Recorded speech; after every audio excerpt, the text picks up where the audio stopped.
નમસ્કાર વિદ્યાર્થી મિત્રો. ધોરણ 8 વિષય સામાજિક વિજ્ઞાન. તો આમાં આપણે જોઈએ વિદ્યાર્થી મિત્રો પાઠ 3. પાઠનું નામ છે ભારતમાં રાષ્ટ્રવાદ. તો ભારતમાં રાષ્ટ્રવાદ એના વિશે આજે આપણે ભણવાનું છે. તો વિદ્યાર્થી મિત્રો આપણે થોડોક ભારતમાં રાષ્ટ્રવાદ વિશે જે પાઠ છે એનો પરિચય મેળવીએ. તો રાષ્ટ્રવાદ એટલે પોતાના રાષ્ટ્ર પ્રત્યે એકાત્મકતા અને ગૌરવની ભાવના અંગ્રેજી શાસન સામે ભારતમાં ઉદ્ભવેલા રાષ્ટ્રવાદની ભાવના પેદા કરનારા પરિબળો. હિન્દી રાષ્ટ્રીય મહાસભાની સ્થાપના, જહાલવાદી નેતાઓ, હમરૂલ આંદોલન, સુભાષચંદ્ર બોઝ, હિન્દ ફૌજ વિશે આ એકમમાં ચર્ચા કરવામાં આવી છે. તો વિદ્યાર્થીઓમાં પોતાના દેશ પ્રત્યે, પોતાના રાષ્ટ્ર પ્રત્યે રાષ્ટ્રવાદની ભાવના કેળવાય અને તેઓ અંગ્રેજી શાસન સામે ભારતમાં ઉદ્ભવેલા રાષ્ટ્રો વિશે જાણકારી મેળવે અને રાષ્ટ્ર પ્રત્યે એકતા દેખાવે એના વિશેની આ પાઠમાં ચર્ચા કરવામાં આવી છે. કે આપણો ભારત દેશ છે તો એ ભારત દેશમાં અંગ્રેજોનું શાસન ચાલતું હતું.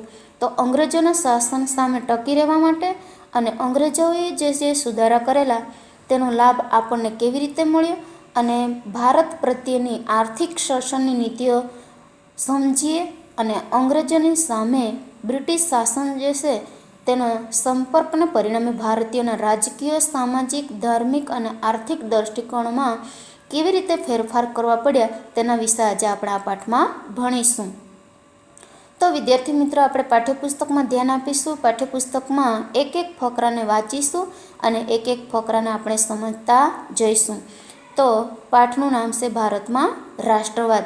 આપણો ભારત દેશ. તો આપણા ભારત દેશ પ્રત્યે કે રાષ્ટ્ર પ્રત્યે આપણને લાગણી હોવી જોઈએ, રાષ્ટ્ર પ્રત્યે એકાત્મકતા હોવી જોઈએ અને આપણને ગૌરવ પણ હોવું જોઈએ કે અમે ભારત દેશના નાગરિક છીએ. તો વિદ્યાર્થી મિત્રો આપણે ફકરામાં જોઈશું. રાષ્ટ્રવાદ એટલે પોતાના રાષ્ટ્ર પ્રત્યે એકાત્મકતા અને ગૌરવની ભાવના જરૂર પડે પોતાના રાષ્ટ્ર પ્રત્યે તન, મન અને ધન ન્યાછાવર કરવા તૈયાર રહેવાની ભાવના. કે આપણે ભારત દેશમાં રહીએ છીએ, ભારત આપણું રાષ્ટ્રવાદ છે. તો આપણને તન, મન અને ધનથી આપણને એવું લાગવું જોઈએ કે ના, મારું પોતાનું આ રાષ્ટ્ર છે અને આ રાષ્ટ્રનું હું ભારત દેશનો નાગરિક છું. એના વિશે આપણને ગૌરવ હોવું જોઈએ કે હું ભારત દેશની અંદર મારો જન્મ થયો છે. આપણને તન, મન અને ધનથી ન્યાછાવર કરવા તૈયાર હોવાની ભાવના. કે કોઈ પણ પરિસ્થિતિમાં રાષ્ટ્ર પ્રત્યે એકાત્મકતા હોવું જરૂરી છે. ભારતમાં રાષ્ટ્રીય જાગૃતિના પરિબળો ખાસ કરીને ઈસવીસન 1857ના પ્રથમ સ્વતંત્ર્ય સંગ્રામ બાદ વિકાસ પામ્યા હતા. તો આપણા ભારત દેશની અંદર રાષ્ટ્રીય જાગૃતિના જે પરિબળો છે એ પરિબળો ઈસવીસન 1857ના પ્રથમ સ્વતંત્ર્ય બાદ વિકાસ પામ્યા હતા. આધુનિક રાષ્ટ્રવાદનો સૌપ્રથમ ઉદ્ભવ યુરોપમાં જોવા મળે છે. કે ભારતમાં રાષ્ટ્રવાદ જે છે એ રાષ્ટ્રવાદ, આધુનિક રાષ્ટ્રવાદનો સૌપ્રથમ ઉદ્ભવ યુરોપમાં જોવા મળે છે. નવજાગૃતિ, ધર્મ સુધારણા અમેરિકા અને ફ્રાન્સની ક્રાંતિઓમાંથી આપણને મળે છે. કે નવજાગૃતિ કેવી રીતે લાવી અને ધર્મમાં સુધારણા કેવી રીતે લાવવી અમેરિકા અને ફ્રાન્સની ક્રાંતિઓ, ઇટાલી અને જર્મનીનું એકીકરણ વગેરે પરિબળો એ યુરોપમાં રાષ્ટ્રવાદનો ફેલાવો કરવામાં મહત્ત્વની ભૂમિકા ભજવેલી છે. નવજાગૃતિ કેવી રીતે ભારતમાં લાવવું, ધર્મમાં કેવી રીતે સુધારણા લાવવા, તો રાષ્ટ્રવાદમાં એકતા દેખાડશે અને પરિવર્તન આવશે. તો અમેરિકા, ફ્રાન્સ, ઇટાલી, જર્મનીનું એકીકરણથી જ આ યુરોપમાં રાષ્ટ્રવાદનો ફેલાવો કરવામાં મહત્ત્વની ભૂમિકા ભજવેલી છે. ભારતમાં બ્રિટિશ શાસન હતું. 1857 જ્યારે સ્વતંત્ર્ય સંગ્રામ બાદ પણ એના પહેલાં પણ આપણે ભારતની અંદર અંગ્રેજોનું શાસન હતું. બ્રિટિશ શાસન એટલે કે અંગ્રેજો શાસન ચલાવતા હતા. બ્રિટિશરોના સંપર્કને પરિણામે ભારતીયના રાજકીય, સામાજિક, ધાર્મિક અને આર્થિક દૃષ્ટિકોણમાં ફેરફારો થયા કે બ્રિટિશરોના સંપર્કમાં આવ્યા પછી આપણા ભારત પર બ્રિટિશ સરકાર જે હતું એ શાસન ચલાવતું હતું અને અંગ્રેજોનું શાસન હતું. તો આપણે અંગ્રેજોના સંપર્કમાં આવ્યા અને સંપર્કમાં આવ્યાની સાથે ભારતના નાગરિકોને રાજકીય, સામાજિક, ધાર્મિક અને આર્થિક દૃષ્ટિકોણોમાં ફેરફાર કરવા પડ્યા. કેમ? રાજ્ય નાના રાજ્યોમાં વહેંચાયેલા હતા. એક જ સરકારના હાથમાં શાસન નહીં હતું. રજવાડાઓ જે હતા એ રજવાડાઓ પોતે શાસન ચલાવતા હતા. ધર્મમાં પણ પરિવર્તન આવ્યું. કેવી રીતે? કે હિન્દુ ધર્મ હતો ત્યાં અંગ્રેજોએ આવીને ખ્રિસ્તી ધર્મનો પણ પ્રચાર કર્યો. અને આર્થિક દૃષ્ટિકોણમાં આપણે જોઈએ તો આર્થિક રીતે આપણા ભારત દેશમાંથી જે કાચો માલ હતો એ કાચો માલ ઇંગ્લેન્ડ લઈ ગયા અને ઇંગ્લેન્ડની જે કંપની હતી એ કંપનીમાં માલ તૈયાર કરીને ભારતના બજારોમાં વેચવા લાગ્યા. તો આર્થિક રીતે પણ આપણો ભારત દેશ પાયમાલ બની જાય છે, ગરીબ બની જાય છે. ભારતમાં આધુનિક રાષ્ટ્રવાદને ઘડનારા પરિબળો ઊભા થયા. આપણા દેશમાં આપણું રાજ્ય એટલે કે સ્વરાજ જોઈએ આ વિચાર દેશના શિક્ષિત તથા બુદ્ધિશાળી લોકોમાં બ્રિટિશ શાસન દરમિયાન ફેલાતો ગયો કે અમને અમારું રાજ્ય જોઈએ છે, આપણું રાજ્ય છે, સ્વરાજ એ અમારું રાજ્ય છે. એના માટે શિક્ષિત તથા બુદ્ધિશાળી લોકોમાં બ્રિટિશ શાસન દરમિયાન ફેલાતા ગયા. દેશવાસીઓમાં રાષ્ટ્રીય એકતાની ભાવના જાગૃત થઈ. આખા ભારત દેશના લોકોમાં રાષ્ટ્રીય એકતાની ભાવના દેખાય અને લોકો જાગૃત થવા લાગ્યા. આવી રાષ્ટ્રવાદની ભાવના પેદા કરનારા પરિબળોને આપણે અભ્યાસ કરીશું કે રાષ્ટ્રવાદની ભાવના પેદા કરનારા પરિબળો છે રાજકીય, સામાજિક, ધાર્મિક, આર્થિક, વાહન વ્યવહારો, શૈક્ષણિક. આ બધા જ આપણા પરિબળો છે કે રાષ્ટ્રવાદની ભાવના પેદા કરનાર કે અમારું રાષ્ટ્ર છે તો અમારા રાષ્ટ્રની અંદર એકતાની ભાવના જાગૃત થાય એના માટે આ પરિબળો છે. એ પરિબળો વિશે આપણે આજે ભણીશું. પહેલો જ પરિબળ છે રાજકીય. અંગ્રેજોના શાસન પહેલાં આપણા દેશમાં રાજકીય એકતાનો અભાવ હતો કે રાજકીય એટલે કે રાજ્ય. તો અંગ્રેજોના શાસન પહેલાં આપણા દેશમાં રાજકીય એકતાનો અભાવ હતો. લોકોમાં એકતા દેખાતી હતી નહીં. ભારત નાના મોટા રજવાડાઓમાં વહેંચાયેલું હતું. આપણું ભારત દેશ નાના મોટા રજવાડામાં વહેંચાયેલું હતું. અંગ્રેજોએ ભારતના ઘણા રાજ્યોને હરાવીને મોટા ભાગના ભારત ઉપર પ્રત્યક્ષ કે પરોક્ષ રીતે અંકુશ સ્થાપી દીધો. કે આપણો જે ભારત દેશ હતો એ ભારત દેશ નાના રજવાડાઓ પોતે શાસન ચલાવતા હતા. લોકોમાં એકતાનો અભાવ હતો. લોકોમાં એકતા દેખાતી નહીં હતી. અને આ અંગ્રેજો ભારતમાં આવ્યા અને ભારતમાં આવીને અંગ્રેજોએ ઘણા બધા રાજાઓને હરાવી દીધા અને પ્રત્યક્ષ કે પરોક્ષ રીતે પોતે અંકુશ સ્થાપી દીધું અને શાસન ચલાવવા લાગે છે. અંગ્રેજોના તાબા હેઠળ એક સરખું વહીવટી તંત્ર અમલમાં આવ્યું કે અંગ્રેજો જે હતા એ નાના રજવાડાઓમાં વહેંચાયેલું જે રાજ્ય હતું તેના પર અંકુશ સ્થાપી દેશે અને અંગ્રેજોના આખું જે અંગ્રેજો હતા એ અંગ્રેજોના તાબા હેઠળ એક સરખું વહીવટી ચાલવા લાગે છે. ત્યાર પછી જે રજવાડાઓ હતા એ રજવાડાઓના હાથમાં નથી સત્તા રહેતી અને અંગ્રેજોના હાથમાં સત્તા આવી જાય છે. અંગ્રેજ શાસનનો અનુભવ એકંદરે સારો ન હતો. અંગ્રેજો જે શાસન ચલાવતા હતા એ શાસનનો એકંદરે સારો એવો સ્વભાવ ન હતો, સારો એવો દેખાવો ન હતો. આ અને આવા અનેક કારણોસર અંગ્રેજ શાસન સામેનો વિરોધ ઊભો થયો. ધીરે ધીરે આ વિરોધ પ્રબળ બનતો ગયો કે અંગ્રેજો જે શાસન ચલાવતા હતા તે શાસનમાં લોકોને સારું ન લાગ્યું અને લોકો વિરોધ તરફ વળે છે અને અંગ્રેજ શાસનની સામે વિરોધ ઊભો છે. ધીરે ધીરે વિરોધ આગળ વધતો જાય છે અને વિરોધ પ્રબળ બનતો જાય છે કે અંગ્રેજો જે શાસન ચલાવે છે, રાજ્ય જે ચલાવે છે તેનાથી લોકોને એકંદરે સારો એવો અનુભવ રહ્યો નથી.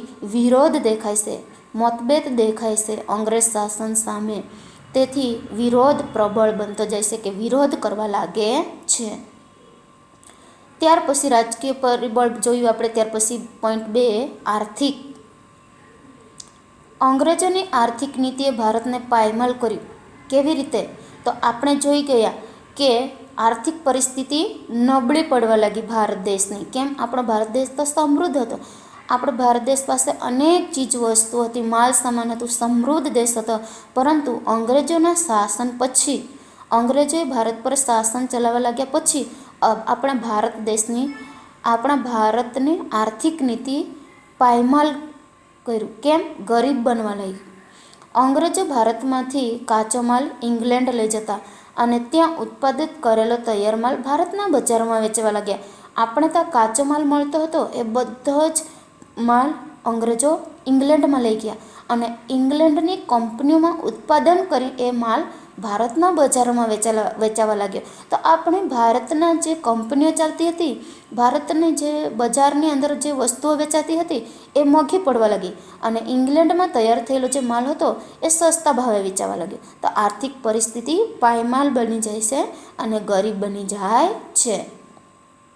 ઇંગ્લેન્ડથી ભારત આવતા તૈયાર માલ પર નજીવી જકાત લેવાતી હતી, જ્યારે હિન્દમાં ઉત્પન્ન થતો તૈયાર માલ ઉપર વધુ જકાત લેવાને પરિણામે ભારતમાં ઉત્પન્ન થતો માલ મોંઘો પડતો હતો.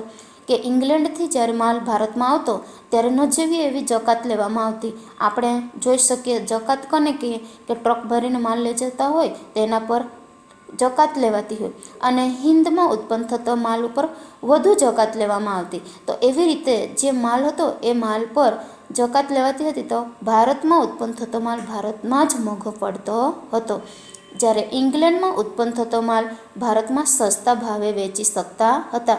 આથી ભારતનો માલ વેચાતો નહીં હતો અને એવી રીતે આપણો ભારત દેશ છે એ ભારત દેશને પાયમાલ કરી નાખે છે. આ હરીફાઈમાં ભારતના હસ્ત ઉદ્યોગ અને ઉદ્યોગ ધંધા ટકી શક્યા નહીં. પરિણામે કારીગર વર્ગ બેકાર બન્યો. ભારતના ભાગે ઇંગ્લેન્ડને સમૃદ્ધ બનાવવાની અંગ્રેજ નીતિની સામે પ્રજામાં રાષ્ટ્રીય જાગૃતિ વધી. કે જે હરીફાઈ ચાલતી હતી કે ઇંગ્લેન્ડમાં બનેલો માલ હતો એ માલ ભારતના બજારોમાં વેચાતો હતો અને ત્યાર પછી ભારતની જે ચીજ વસ્તુઓ હતી એના પર વધારે જકાત લેવામાં આવતી હતી અને ઇંગ્લેન્ડથી માલ આવતો હતો તેના પર ઓછી જકાત લેવામાં આવતી હતી.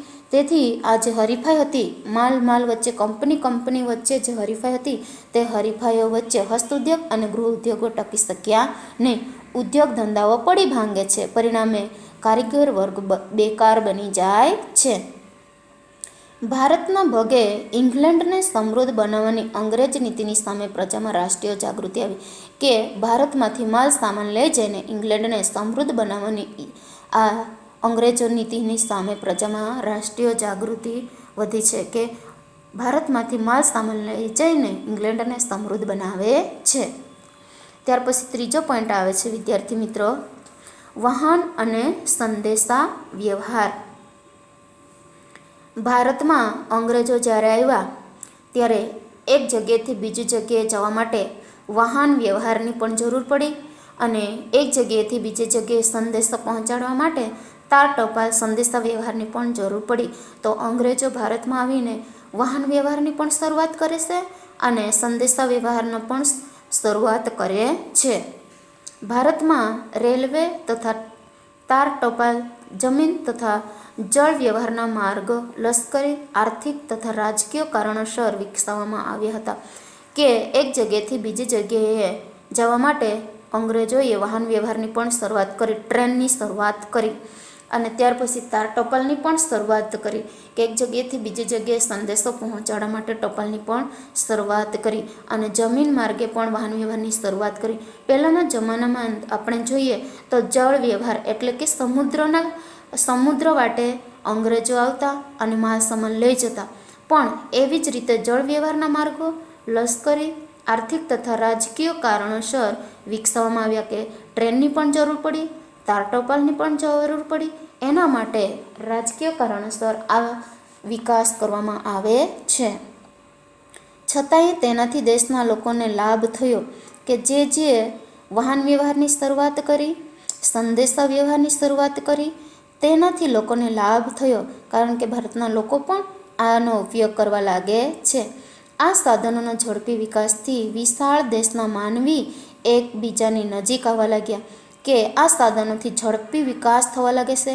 વિશાળ દેશના માનવીઓ એકબીજાના નજીક આવવા લાગે છે. ટ્રેનમાં બેસવા માટે જાય છે, રેલવેમાં બેસવા જાય છે, ત્યારે પણ લોકો એકબીજાના સંપર્કમાં આવે છે.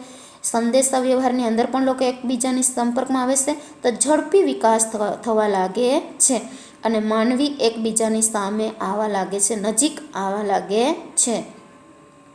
કારીગર તથા વેપારી વર્ગ ધંધાર્થે એકબીજાના પ્રદેશમાં જવા લાગ્યા. કે જે કારીગરો હતા, કર્મચારીઓ હતા એ લોકો, અને વેપારીઓ એક જગ્યાએથી બીજી જગ્યાએ માલ સામાન લઈ જાય અને ધંધા અર્થે એક પ્રદેશમાંથી બીજે પ્રદેશમાં જવા લાગે છે. તેમની વચ્ચે વિચારોની આપ-લે વધી કે આટલો માલ આપણે વેચીશું તો કેવી રીતે વેચીશું, તમે કયા પ્રદેશમાં જાઓ છો. એકબીજાના સંપર્કમાં આવ્યા અને એકબીજાના સંપર્કમાં આવીને વિચારોની આપ-લે થાય છે કે આ વિસ્તારની અંદર વધુ આપણે કમાણી કરી શકીએ એમ છે, આ વિસ્તારમાં જઈને સારો એવો વેપાર કરી શકીએ એમ છે. તો તેમનો સંપર્ક વધવાથી જ્ઞાતિ, કમ અને પ્રદેશના ભેદભાવો ઓછા થયા. કે આપણે આ જ્ઞાતિ સાથે આ જ્ઞાતિમાં આપણે ન બોલી શકીએ કે આ કોમમાં આપણે ન જોઈ શકીએ, એ પ્રદેશના જે ભેદભાવ હતા તે ઓછા થાય છે.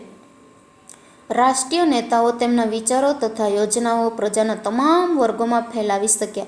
કે રાષ્ટ્રીય જે નેતાઓ હતા એ નેતાઓ લોકોના વિચારો અને યોજનાઓ તમામ લોકો સુધી પહોંચાડવા માટે સંદેશા વ્યવહારનો ઉપયોગ કરે છે. પ્રાદેશિક કક્ષાને બદલે રાષ્ટ્રીય કક્ષાની નેતાગીરી ઊભી થઈ. કે પ્રાદેશિક એટલે કે સ્થાનિક જે કક્ષાએ ચાલતી એ પ્રાદેશિક સ્થાનિક કક્ષાએ જે હતું તેને બદલી નાખ્યું અને રાષ્ટ્રીય કક્ષાની નેતાગીરી ઊભી થઈ. એટલે કે એક પ્રદેશમાંથી બીજે પ્રદેશમાં વેપાર ધંધો કરવા માટે લોકો સ્થળાંતર કરવા લાગે છે, રેલવેનો ઉપયોગ કરવા લાગે છે. જેણે સ્વરાજની સિદ્ધિમાં નોંધપાત્ર ફાળો આપ્યો છે. કે પ્રાદેશિક કક્ષાએથી રાષ્ટ્રીય કક્ષાએ જઈ અને વેપાર ધંધો કરે છે, એટલા માટે સ્વરાજની સિદ્ધિમાં નોંધપાત્ર ફાળો આપ્યો છે. ત્યાર પછી વિદ્યાર્થી મિત્રો આપણે જોઈએ તો પોઈન્ટ 4 છે શિક્ષણ અને સાહિત્ય. તો આપણે જોઈ શકીએ છીએ વિદ્યાર્થી મિત્રો, અંગ્રેજોએ આવીને અંગ્રેજી શિક્ષણની શરૂઆત કરેલી, પરંતુ પુસ્તકો જે હતા, સાહિત્ય પણ હતું તે પણ અંગ્રેજીમાં જ હતું. તો શિક્ષણની શરૂઆત પણ અંગ્રેજોએ જ કર્યું. તો આપણે આ કેવી રીતે કે અંગ્રેજી કેળવણીનો પાયો નાખ્યો તેના વિશે આજે આપણે ભણીશું. શિક્ષણ અને સાહિત્ય. ભારતીય રાષ્ટ્રવાદના ઉદયમાં એટલે કે ભારતના રાષ્ટ્રવાદના વિકાસમાં અંગ્રેજી કેળવણીનો પણ મોટો ફાળો રહ્યો. કે આપણા જે રાષ્ટ્ર જે છે એ રાષ્ટ્રોમાં આપણે જોઈ શકીએ કે અંગ્રેજી કેળવણીથી ભારતીય યુવાનોમાં રાષ્ટ્રવાદનો ઉદય થયો. એટલે કે ભારતીય યુવાનો રાષ્ટ્રીય શિક્ષણનો વિકાસ થયો અને આ કેળવણીને કારણે પશ્ચિમની વિચારસરણીના દ્વાર ઉઘડ્યા. કે વિશ્વનું ઘણું સાહિત્ય અંગ્રેજીમાં હતું અને આપણા ભારત દેશના જે લોકો હતા એ લોકોએ અંગ્રેજી ભાષા શીખવી પડી અને અંગ્રેજી ભાષા શીખ્યા ત્યાર પછી એ વિશ્વના પ્રવાહોથી માહિતગાર થયા. કે વિશ્વની અંદર શું બને છે આજે, વિશ્વની અંદર કયા કયા સુધારા થયા, કયા કયા શાસન નીતિઓ છે તેનાથી માહિતગાર થયા અને અંગ્રેજી ભાષા શીખ્યા અને ત્યાર પછી કેળવણી લીધી અને ત્યાર પછી લોકોમાં જાગૃતિ આવી. એના માટે આ શિક્ષણ આપણે જોઈ શકીએ છીએ. આ કેળવણીના કારણે પશ્ચિમની વિચારસરણીના દ્વાર ઉઘડ્યા. કે પશ્ચિમની અંદર જે વિશ્વની અંદર જે કંઈ ઘટનાઓ બને છે એ માહિતીથી લોકો માહિતગાર થયા. ભારતના યુવાનો. વિશ્વનું ઘણું સાહિત્ય અંગ્રેજીમાં હતું, પરંતુ અંગ્રેજી ભારતના યુવાનોને શીખવું પડ્યું અને અંગ્રેજી શીખ્યા ત્યાર પછી આપણા દેશના લોકો અંગ્રેજી ભાષા શીખ્યા, વિશ્વના પ્રવાહીથી માહિતગાર થયા. અંગ્રેજી શીખ્યા ત્યાર પછી પશ્ચિમની વિચારસરણી વિશ્વના પ્રવાહોથી માહિતગાર થયા કે શું શું બનાવ બને છે, કેવી કેવી ઘટનાઓ બને છે તેના વિશે જાણકારી મેળવે છે. આ કારણે અમેરિકન સ્વાતંત્ર્યમાંથી લોકશાહીની તથા ફ્રાન્સની ક્રાંતિમાંથી સ્વતંત્રતા, સમાનતા અને બંધુત્વની ભાવનાની પ્રેરણા મળી. આપણું જ્યારે બંધારણ ઘડાતું હતું ત્યારે અમેરિકા પાસેથી પણ સ્વતંત્રતા, સમાનતા અને બંધુત્વની જે કોલમો છે, હક્કો જે છે, મૂળભૂત અધિકારો છે તેનો આમાં સમાવેશ કરવામાં આવ્યો. કે વ્યક્તિને કેવી રીતે સ્વતંત્રતા આપવું જોઈએ, સમાનતા અને બંધુત્વની પ્રેરણાને માર્ગદર્શન મળે છે. આત્મશ્રદ્ધા વધી અને સૌ ભારતના ઉજ્જવળ ભાવિની કલ્પના કરવા લાગ્યા કે આપણે સમાનતા, સ્વતંત્રતાના હક્કો આપણને મળેલા છે, બંધુત્વની ભાવનાની પણ પ્રેરણા, માર્ગદર્શન મળ્યું છે. તો હવે આપણે પણ ભારત દેશને ઉજ્જવળ બનાવીએ અને અંગ્રેજોના શાસનમાંથી છોડાવી લઈએ, એના માટે કલ્પના કરવા લાગે છે. દેશની પ્રાદેશિક ભાષાઓમાં નવલકથાઓ, નાટકો, વાર્તાઓ, કાવ્યો અને ગીતો વગેરે લખાયા. કે પ્રાદેશિક ભાષાઓમાં નવલકથાઓ પણ લખાઈ, નાટકો પણ લખાયા, વાર્તાઓ પણ લખાઈ, કાવ્યો પણ અને ગીતો પણ લખાયા. આ સાહિત્યો દેશભક્તિનો સંદેશ આપ્યો છે કે હવે પછી ભારતના યુવાનોએ શિક્ષણ લીધું. શિક્ષણ મેળવીને ત્યાર પછી આ જે નાટકો, નવલકથાઓ, વાર્તાઓ દ્વારા ભારતના ઉજ્જવળ ભાવિને માટે એક સાહિત્ય અને રાષ્ટ્રભક્તિનો સંદેશો આપે છે. ત્યાર પછી વિદ્યાર્થી મિત્રો આપણે જોઈએ કે અંગ્રેજી કેળવણીથી લાભ થયો કે ગેરલાભ થયો, કઈ રીતે. તો આમાં આપણે જોઈ શકીએ છીએ, વિચારીએ છીએ, વિચારો એમ કરીને પણ છે. આમાં આપણે જોઈએ તો અંગ્રેજી કેળવણીથી ભારતના યુવાનો લાભ થયો. કેમ કે શિક્ષણ મેળવ્યું અને અંગ્રેજી સાહિત્ય, વિશ્વનું ઘણું સાહિત્ય અંગ્રેજીમાં હતું, એના માટે અંગ્રેજી શીખ્યા અને એ સાહિત્ય જે હતું એના વિશે જે માહિતગાર થાય એના માટે અંગ્રેજી શીખ્યા અને અંગ્રેજી શીખ્યા અને ત્યાર પછી કેળવણી લીધી અને કેળવણી લઈને ત્યાર પછી એ ભારતના ઉજ્જવળ ભવિને માટે કલ્પના કરવા લાગે છે અને વિચારવા લાગે છે, જેથી કરીને અંગ્રેજી કેળવણીથી ઘણો બધો લાભ થાય છે. ત્યાર પછી વિદ્યાર્થી મિત્રો આપણે જોઈએ છે વર્તમાન પત્ર. તો વર્તમાન પત્ર શા માટે બહાર પાડવામાં આવ્યા? તો ભારતમાં રાષ્ટ્રીય ચેતના ફેલાવવા માટે, કે ભારતનો વિકાસ કરવા માટે વર્તમાન પત્ર જે હતા, વર્તમાન પત્ર નોંધપાત્ર ખૂબ જ મહત્વનું હતું. કેમ? રાજા રામમોહન રાય છે, એમણે પણ દીનબંધુ મિત્ર, બંકિમચંદ્ર ચટ્ટોપાધ્યાય, ન્યાયમૂર્તિ, એ લોકોએ વર્તમાન પત્ર શરૂ કર્યા. શા માટે? કે પ્રાદેશિક ભાષાના લગભગ 500 જેટલા અખબારો પ્રસિદ્ધ થયા હતા અને એના દ્વારા લોકો જાગૃત થાય, લોકોમાં રાષ્ટ્રીય ભાવના જાગૃત થાય કે વર્તમાન જે પત્ર છે એ વર્તમાન પત્ર જે અંગ્રેજોના શાસન વિરુદ્ધ જે પત્ર છે એના વિશે લોકો જાણે અને લોકો આ પત્રને વાંચી શકે અને લોકો જાગૃત થાય, એટલા માટે વર્તમાન પત્ર પણ શરૂ કરવામાં આવ્યા હતા કે રાષ્ટ્રીયના વિકાસના માટે. તો આપણે જોઈએ વર્તમાન પત્ર રાષ્ટ્રીય ચેતના ફેલાવવામાં વર્તમાન પત્રએ નોંધપાત્ર હિસ્સો આપ્યો. બંગાળમાં, મુંબઈ, મદ્રાસ તથા બીજા પ્રાંતોમાં પ્રસિદ્ધ થતા અખબારોએ સરકારની નીતિઓની ટીકા કરી, લોકોમાં રાષ્ટ્રીય ભાવના જાગૃત કરી. કે જે વર્તમાન પત્ર જે બહાર પાડવામાં આવ્યા છે એ વર્તમાન પત્ર જે સરકાર એના પર કડક રીતે નીતિઓ જે હતી સરકારની એના પર ટીકા કરી અને લોકોમાં રાષ્ટ્રીય ભાવના જાગૃત કરવામાં આવે અને અંગ્રેજી શાસન વિરુદ્ધ લોકમત ઘડાવવામાં વર્તમાન જે પત્ર હતા એણે મહત્વનો ભાગ ભજવેલો છે કે લોકો જાગૃત થાય, એટલા માટે લોકો સુધી સંદેશો પહોંચાડવા માટે વર્તમાન પત્ર પણ શરૂ કરવામાં આવ્યા હતા. મુંબઈથી, બંગાળથી આ વર્તમાન પત્ર મદ્રાસથી પણ અલગ અલગ પ્રાંતમાં પ્રસિદ્ધ કરવામાં આવ્યા હતા. ત્યાર પછી વિચારો એમ કરીને પડશે વિદ્યાર્થી મિત્રો કે વર્તમાન પત્રે રાષ્ટ્રીય ભાવના કેવી રીતે જાગૃત કરી. તો આપણે કહી શકીએ કે વર્તમાન પત્ર જે હતા એના દ્વારા લોકો વાંચ્યું અને કયા કયા સુધારા થયા છે, કઈ કઈ નવજાગૃતિ આવી છે એના વિશે લોકોને ખબર પડી અને લોકોમાં રાષ્ટ્રીય ભાવના જાગૃત કરવામાં આ વર્તમાન પત્રએ ખૂબ જ લોકોને પ્રોત્સાહિત કર્યા છે. ત્યાર પછી છઠ્ઠો પોઈન્ટ છે વિદ્યાર્થી મિત્રો, છઠ્ઠો પોઈન્ટ છે ભારતનો ભવ્ય વારસો. કે આપણા ભારત દેશના વારસાની અંદર શું શું છે, ક્યાંથી આપણને અવશેષો મળી આવ્યા છે તેના વિશે આપણે જોઈએ છે. કે ભારતનો ભવ્ય વારસો. પાશ્ચાત્ય પુરાતત્વવિદ એલેક્ઝાન્ડર કનિંઘહામ તથા તેના મદદનીશોએ ભારતના અનેક પ્રાચીન સ્થળોએ ખોદકામ કર્યા. કે પહેલાંના જમાનામાં જે કંઈ અવશેષો આપણને મળી આવેલા છે ભારતીય સંસ્કૃતિના, તે અવશેષો ખોદકામ કરીને એ અવશેષોને આજે વારસાની અંદર, કે ભારતના ભવ્ય વારસાની અંદર ટકાવી રાખવા માટે, ભારતની સંસ્કૃતિને ટકાવી રાખવા માટે જે શોધખોળ કરતાની સાથે જે વસ્તુઓ મળી આવી છે તે વસ્તુને આપણે અવશેષો કહી શકીએ છીએ. કે પાશ્ચાત્ય પુરાતત્વવિદ એટલે કે પહેલાંનો જે પુરાતત્વવિદની અંદર એલેક્ઝાન્ડર કનિંઘહામ જે છે એના મદદનીશોએ ભારતના અનેક પ્રાચીન સ્થળોએ ખોદકામ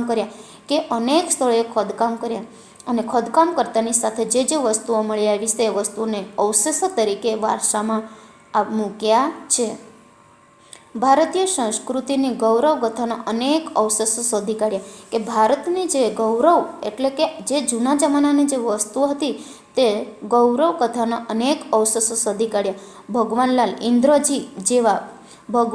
ઇન્દ્રોજી જેવા ભારતીય પુરાતત્વવિદોએ પણ અનેક પુરાણ અવશેષો શોધી ભારતીયોને દેશની સંસ્કૃતિની ભવ્યતાનો ખ્યાલ આપ્યો કે જે ખોદકામ કરતાની સાથે જે વસ્તુઓ મળી આવી છે એ વસ્તુઓને ભગવાનલાલ ઇન્દ્રોજી જે છે એમણે એ વસ્તુઓનો ખ્યાલ આપ્યો અને લોકોને માહિતગાર કર્યા છે અને તે ભારતીય પુરાતત્વવિદોએ અનેક પુરાણો અવશેષો તરીકે જાહેર કર્યા છે. પશ્ચિમના વિદ્વાનોએ ભારતીય સાંસ્કૃતિક વારસાને લગતી શોધખોળ કરી. ભારતના વિદ્વાનો પણ જોડાયા. ભારતના ઘણા બધા વિદ્વાનો પણ આ શોધખોળ કરવામાં અને ભારતીય સંસ્કૃતિને વારસાને ટકાવી રાખવા માટે વિદ્વાનો પણ જોડાય છે.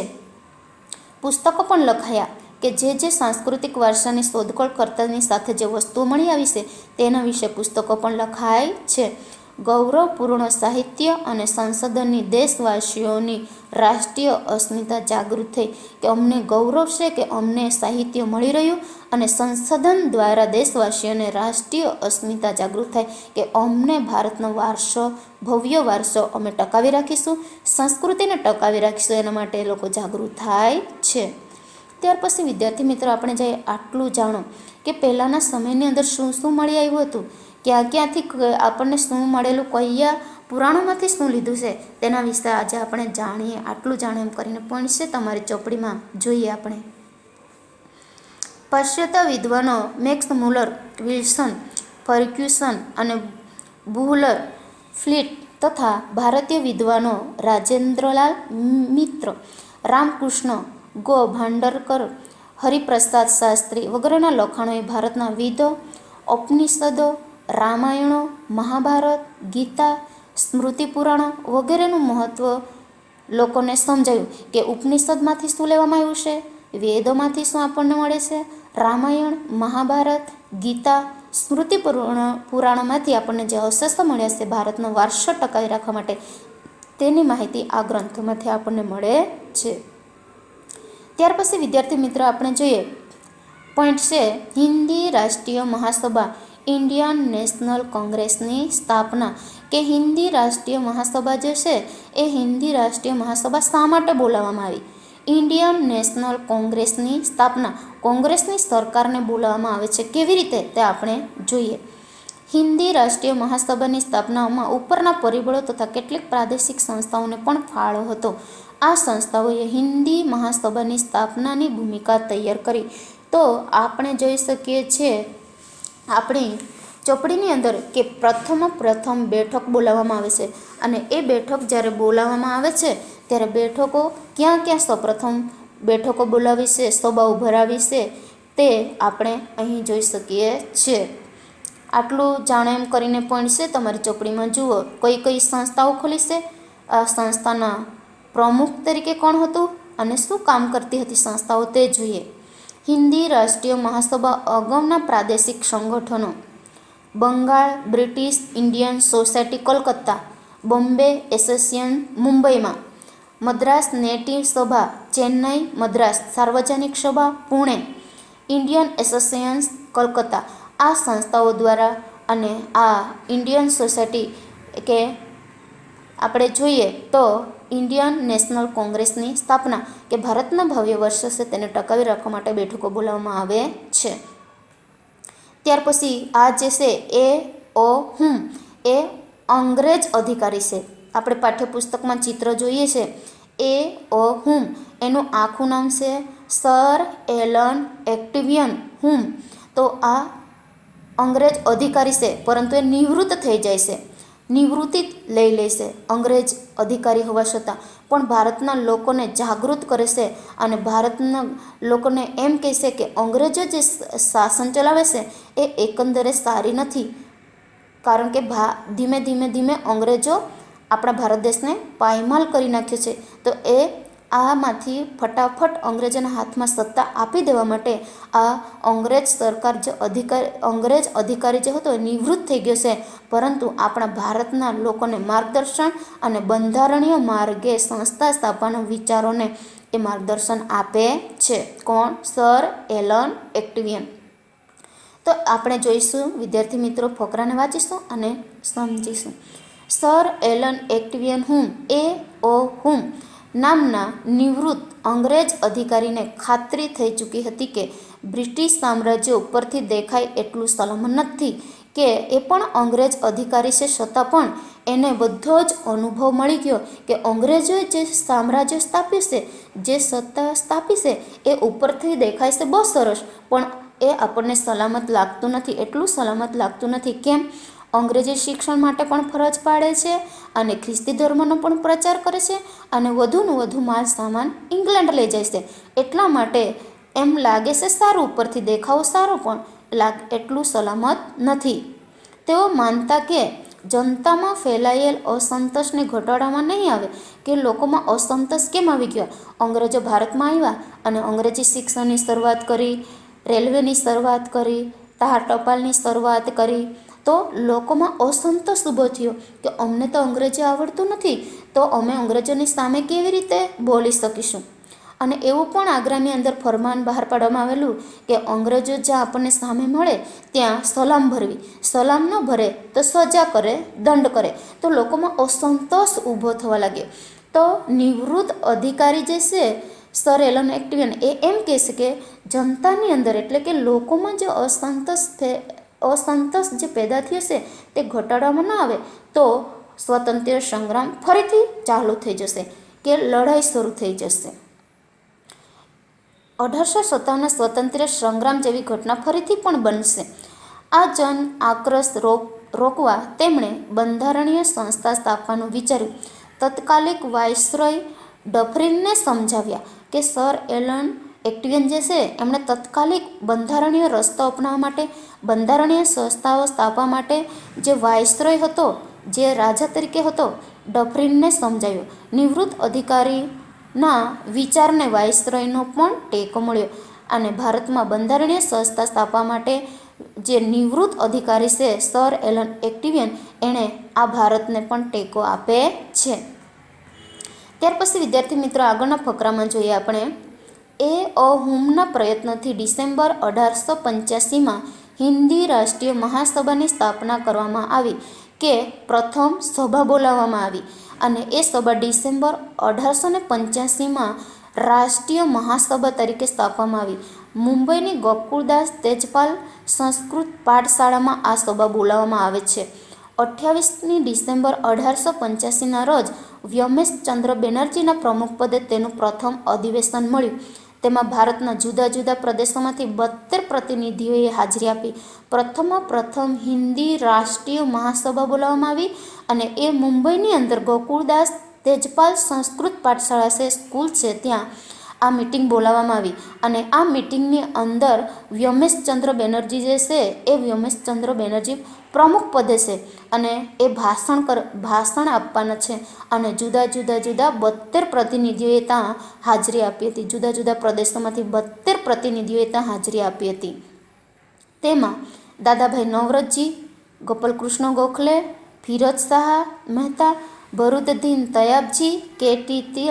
તેલંગ, દિનશા વચ્ચા વગેરે મુખ્ય આગેવાનો હતા. દેશની અનેક સમસ્યા પર ચર્ચા વિચારણા કરતા હતા કે અંગ્રેજો આવ્યા તો અંગ્રેજોએ આવીને શેની શરૂઆત કરી, શિક્ષણની શરૂઆત કરી, લોકોને ખ્રિસ્તી ધર્મ, તો એની ચર્ચાઓ કરવા માટે આ સભા બોલાવવામાં આવે છે. આપણે જોઈ શકીએ છીએ વિદ્યાર્થી મિત્રો, હિન્દી રાષ્ટ્રીય મહાસભા કોંગ્રેસની પ્રથમ અધિવેશન મુંબઈમાં મળેલું 1885માં.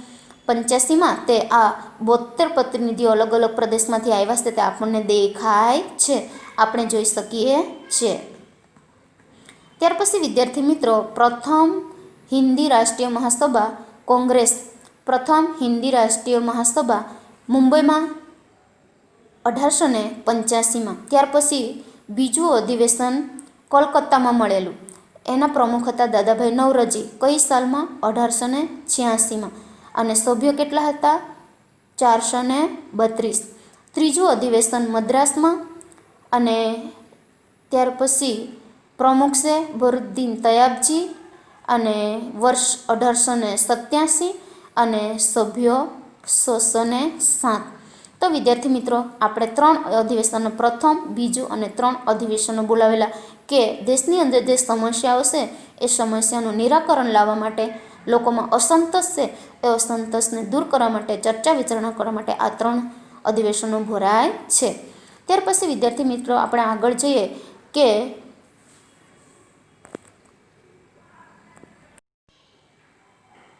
તો વિદ્યાર્થી મિત્રો, આપણે આગળના પોઈન્ટ પર જોઈએ મહાસભાની પ્રથમ તબક્કાની કામગીરી, કે જે મહાસભાઓ બોલાવવામાં આવેલી પ્રથમ હિન્દી રાષ્ટ્રીય મહાસભા મુંબઈની અંદર, ત્યાર પછી બીજી જે મહાસભાઓ જે હતી એ કોલકાતાની અંદર, અને ત્રીજી મહાસભા જે હતી મદ્રાસની અંદર. તો વિદ્યાર્થી મિત્રો, આના વિશે આપણે જોયું. તો હવે આપણે જોઈએ તો પ્રથમ તબક્કાની જે મહાસભાની પ્રથમ તબક્કાની કામગીરીઓ વિશે આપણે જાણીશું કે કયું કામે હાથ ધર્યું હતું.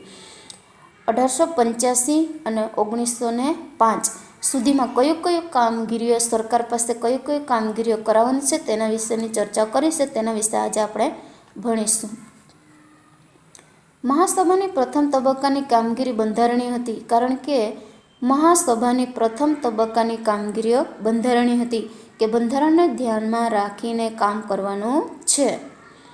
મહાસભાએ સરકાર સમક્ષ રાજકીય હક્કો, આર્થિક અને સામાજિક વિકાસ અને શૈક્ષણિક પ્રગતિ માટે કરેલી માંગણીઓને અંગ્રેજ સરકારે અવગણી હતી. કે મહાસભાની અંદર જે પ્રતિનિધિઓ, 72 પ્રતિનિધિઓ ભેગા થયેલા, એ પ્રતિનિધિઓએ સરકાર સમક્ષ માગણીઓ કરી કે અમને રાજકીય હક્કો પણ બધા જ મળવા જોઈએ, આર્થિક રીતે અમારો વિકાસ થવો જોઈએ, આર્થિક અને સામાજિક રીતે અમારો વિકાસ થવો જોઈએ, શિક્ષણની અંદર પણ અમને સારું શિક્ષણ મળવું જોઈએ, કારણ કે અમે શિક્ષણ પણ બધા જ લઈ શકીએ, અને શૈક્ષણિક પ્રગતિ પણ થવી જોઈએ. એવી માગણીઓ અંગ્રેજ સરકાર પાસે કરી, પરંતુ અંગ્રેજ સરકારે આ માગણીઓનો અસ્વીકાર કર્યો, અવગણી હતી, કારણ કે સ્વીકાર કર્યો નહીં. ત્યારે ભારત દેશની અંદર અંગ્રેજોનું શાસન ચાલતું હતું, અંગ્રેજોની સત્તા હતી. આ માગણીઓએ ભવિષ્યની લડત માટે મજબૂત પાયો નાખ્યો કે અમારી રાજકીય હક્કો, આર્થિક અને સામાજિક વિકાસ, શૈક્ષણિક પ્રગતિ, અમારી જે માગણીઓ છે એ માગણીઓ અમને સરકાર તરફથી નહીં મળે તો ભવિષ્યની લડત માટે આ માગણીઓનો મજબૂત પાયો નાખ્યો હતો કે આ માગણીઓ અમને ન આપે સરકાર તો અમે લડતમાં ઉતરીશું. સરકારી નોકરીઓમાં હિન્દીઓને વધારે પ્રમાણમાં લેવા, લશ્કરી અને મુલકી ખાતાઓમાં થતો ખર્ચ ઘટાડવો, ખેડૂતોને દેવામાં રાહત આપવી, ગૃહ ઉદ્યોગોને સજીવન કરવા વગેરે માગણીઓ કરવામાં આવી. કારણ કે આપણે જોઈ શકીએ છીએ સરકારી નોકરીઓમાં પણ હિન્દીઓને ઓછા લેતા હતા, અને લશ્કરની અંદર પણ ઇંગ્લેન્ડના સૈનિકોને ચડિયાતા ગણતા હતા, આપણા ભારતના સૈનિકોને નબળા ગણતા હતા. અને મુલકી ખાતાઓ અને જેનું ખાતાઓનો ખર્ચ ઘટાડવા અને ખેડૂતોનું જે દેવું વધી ગયેલું હોય તેમાં પણ રાહત આપવી, અને જે પડી ભાંગેલા ગૃહ ઉદ્યોગો હતા એ ગૃહ ઉદ્યોગોને ફરીથી સજીવન કરવા માટેની સરકાર પાસે માગણીઓ કરે છે. કારણ કે આપણે જોઈ શકીએ છીએ કે ઇંગ્લેન્ડથી જે માલ આવતો એ ભારતમાં સસ્તા ભાવે વેચાતો, અને એના પર હાવ ઓછી જકાત લેવામાં આવતી, જ્યારે ભારતનો માલ જ્યારે આપણા ઉદ્યોગોમાં વેચાતો એના પર વધારે જકાત નાખવામાં આવતી, જેથી કરીને માલ વેચાતો હતો નહીં. જે ગૃહ ઉદ્યોગો પડી માંગ્યા એ ફરીથી એને સજીવન કરવા માટેની માગણીઓ સરકાર પાસે કરે છે. ત્યાર પછી વિદ્યાર્થી મિત્રો, મહાસભા દ્વારા કેન્દ્રીય તેમજ પ્રાંતિક ધારાગૃહોનો વિસ્તાર કરીને તેમાં 50% સભ્યો ચૂંટાયેલા રાખવા. કે મહાસભાની અંદર એવો જ નિર્ણય કરવામાં આવ્યો કે કેન્દ્રીય તેમજ પ્રાંતિક ધારાગૃહોનો વિસ્તાર કરીને 50% જે પ્રતિનિધિઓ છે પ્રતિનિધિઓને મહાસભામાં ચૂંટાયેલા પ્રતિનિધિઓને રાખવા. કારોબારીને શક્ય તેટલી હદે ધારાસભાને જવાબદારી આપી દેવી, કારણ કે ધારાસભાને આખી જવાબદારી કાર્યવાહી કેન્દ્રીયની આપી દેવી, ધારાગૃહોનો વિસ્તાર કરી લેવો, એટલે કે ધારાસભાને હાથની અંદર જવાબદારીઓ આપી દેવી જેવા ઠરાવ પણ પસાર કરવામાં આવ્યા હતા. મહાસભાની રજૂઆતને લીધે સરકારે અખબારો પરના નિયંત્રણો દૂર કરી વ્યક્તિ સ્વાતંત્ર્ય, તથા વાણી સ્વાતંત્ર્ય આપતા કાયદાઓ પસાર કર્યા હતા. મહાસભાએ શિક્ષિત વર્ગમાં રાષ્ટ્રીય ચેતના જગાવીને તેને રાજકીય તાલીમ આપી. તેનાથી ભવિષ્યના સ્વાતંત્ર્ય સંગ્રામો માટે યોગ્ય નેતાઓ મળવા લાગ્યા. કે અખબારો પરનો જે નિયંત્રણ હતો તે નિયંત્રણ પણ દૂર કર્યો. બધા જ લોકો અખબારો વાંચી શકે, લોકો જાગૃત થાય, વ્યક્તિઓને સ્વતંત્ર કરવામાં આવ્યા, લોકોના વિચારો, વાણી સ્વતંત્ર એટલે લોકોના વિચારોને સમજવામાં આવ્યા અને આવા કાયદાઓ પસાર કરવામાં આવ્યા. મહાસભામાં ચર્ચા વિચારણા કરવામાં આવ્યા અને મહાસભાઓમાં શિક્ષિત વર્ગના રાષ્ટ્રીય ચેતના જગાવીને રાજકીય તાલીમ એટલે કે જે કંઈ નેતાઓ તરીકે જે શાસન ચલાવવા માટેના છે એ લોકોને તાલીમ આપવામાં આવી અને તાલીમ આપી ત્યાર પછી ભવિષ્યના સ્વતંત્ર સંગ્રામ માટે નેતાઓ મળવા લાગ્યા. કે હવે પછી અમે અંગ્રેજોની સામે લડી શકીશું એવા નેતાઓ મળવા લાગે છે રાજકીય તાલીમ આપ્યા બાદ. ત્યાર પછી વિદ્યાર્થી મિત્રો પ્રવૃત્તિ છે તમારી ચોપડીમાં. કોઈ પણ સામાજિક સંસ્થાની મુલાકાત લઈ તેની કાર્યપદ્ધતિ વિશે જણાવો. તો સામાજિક સંસ્થા આપણે કોને કહી શકીશું? તો સામાજિક સંસ્થાની અંદર આપણે કદાચ દવાખાનું પણ લઈ લઈએ, ક્યાં તો દૂરદર્શન કેન્દ્ર પણ લઈ લઈએ. તો એક સામાજિક સંસ્થા છે કે તે સંસ્થા કેટલા વર્ષોથી કાર્ય કરે છે, શું કામ કરે છે, એ મુલાકાત લઈ આપણે એક કાર્ય શું કામ કરે છે તેના વિશે જાણકારી મેળવી. ઉદાહરણ તરીકે આપણે જોઈએ તો દૂરદર્શન કેન્દ્ર જે છે એ સામાજિક સંસ્થા છે. તો દૂરદર્શન કેન્દ્રની અંદર સમાચાર જે છે એ સમાચાર પ્રસારણ થશે અને લોકો સુધી સંદેશો પહોંચાડવાનું કામ આ સંસ્થા કરશે. તો એના વિશે આપણે ભણ્યા. ત્યાર પછી વિદ્યાર્થી મિત્રો આગળના પોઈન્ટમાં જોઈએ આપણે ભાગલા પાડો અને રાજ કરો. તો અંગ્રેજો ભારતમાં એક જ ઈરાદો લઈને આવેલા કે ભાગલા પાડો અને રાજ કરોનો નીતિ લઈને આવેલા. તો ભાગલા પાડો અને રાજ કરો એને ડિવાઇડ એન્ડ રૂલ આપણે જોઈ શકીએ. ભારત જે છે એ ભારતના ભાગલા પાડો અને રાજકરોની નીતિ લઈને અંગ્રેજો આવેલા. ત્યારે બંગાળા જે છે એ બંગાળા મોટો પ્રાંત હતો અને બંગાળા બ્રિટિશ હિંદનો સૌથી મોટામાં મોટો પ્રાંત હતો. 7,80,00,000 જેટલી વસ્તી હતી. તો એને એકી સાથે વહીવટી કરવું પણ મુશ્કેલ પડતું હતું. એટલા માટે ભાગલા પાડો અને રાજકરોના નીતિ લઈને અંગ્રેજો આવેલા અને ભાગલા પાડે છે. ત્યાર પછી આપણે જોઈ શકીએ છીએ, ફકરાને વાંચીએ અને સમજતા જઈશું. હિન્દી રાષ્ટ્રીય મહાસભા કોંગ્રેસની સ્થાપનાની શરૂઆતમાં જ અંગ્રેજી શાસકો તેના પ્રત્યે સહાનુભૂતિ ધરાવતા હતા, પરંતુ થોડા સમયમાં જ તેઓ વિરોધી બન્યા.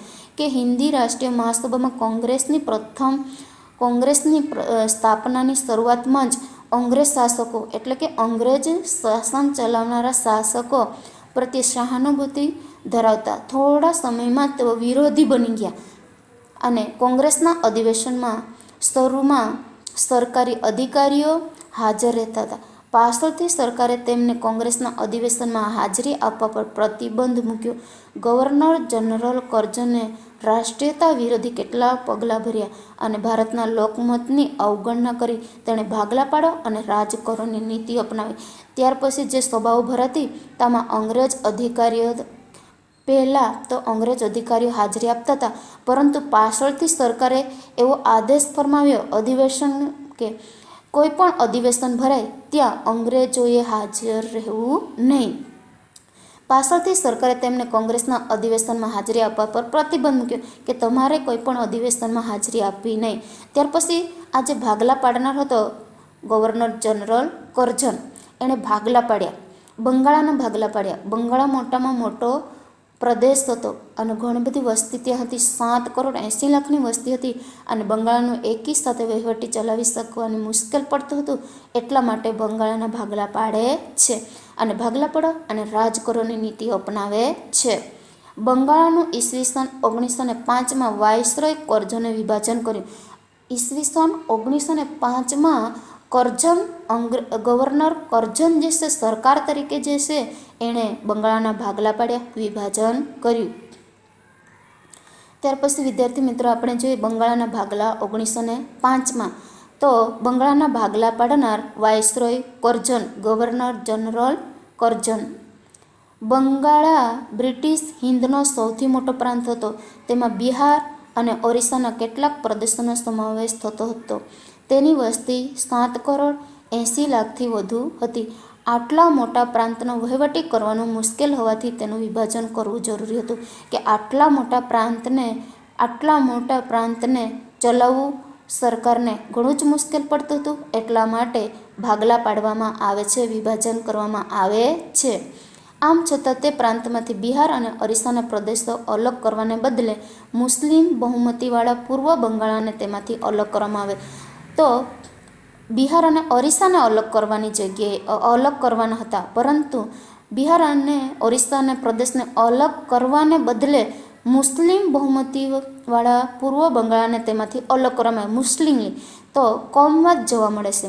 બંગાળ તે સમયે સૌથી વધુ જાગૃત પ્રાંત હતો. વધુમાં વધુ તે સમયે બંગાળ જાગૃત પ્રાંત હતો.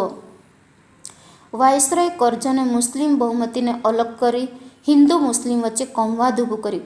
કે બિહાર અને ઓરિસ્સાને અલગ કરવાને બદલે મુસલમાન બહુમતીવાળા પૂર્વ બંગાળને અલગ કર્યું. તો હિન્દુ અને મુસલમાન વચ્ચે કોમવાદ ઊભું કર્યું.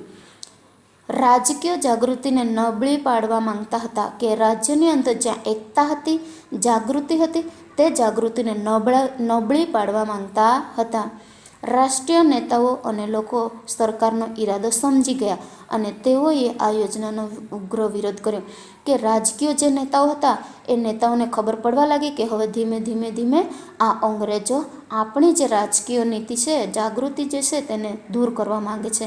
અને સરકારના ઈરાદો સમજી ગયા અને સરકાર સામે વિરોધ કરવા લાગે છે. વિચારો એમ કરીને પોઈન્ટ છે વિદ્યાર્થી મિત્રો. બંગાળના ભાગલાથી કઈ બાબત નુકસાન થઈ શકે તેમ હતું. તો બંગાળના ભાગલા પડી જાય તો લોકોમાં મતભેદ ઊભા થવા લાગ્યા, લડાઈ ઊભી થવા માંડી. તો એટલા માટે બંગાળના ભાગલાથી આપણને ઘણું બધું નુકસાન થાય છે. ત્યાર પછી વિદ્યાર્થી મિત્રો આપણે જોઈ શકીએ છીએ બંગાળના ભાગલા થવાની સાથે સાથે જ બંગભંગનું આંદોલન શરૂ થઈ જાય છે. તો શા માટે બંગભંગનું આંદોલન થાય છે તો એના વિશે આપણે જોઈશું. બંગભંગનું આંદોલન એટલે કે બંગાળના ભાગલા પડ્યા અને ત્યાર પછી બંગભંગનું આંદોલન શરૂ થઈ જાય છે. બંગાળની એકતાને તડનારા આ ભાગલાનો વિરોધ કરવા બંગાળમાં જાહેર સભાઓ અને સરઘસોના કાર્યક્રમો થયા. કે બંગભંગનું આંદોલન એટલા માટે શરૂ કરવામાં આવ્યું કે બંગાળની અંદર જે એકતા હતી તે એકતા તોડી નાખી અને એટલા માટે ભાગલા પાડ્યા અને વિરોધ થવા માંડ્યો.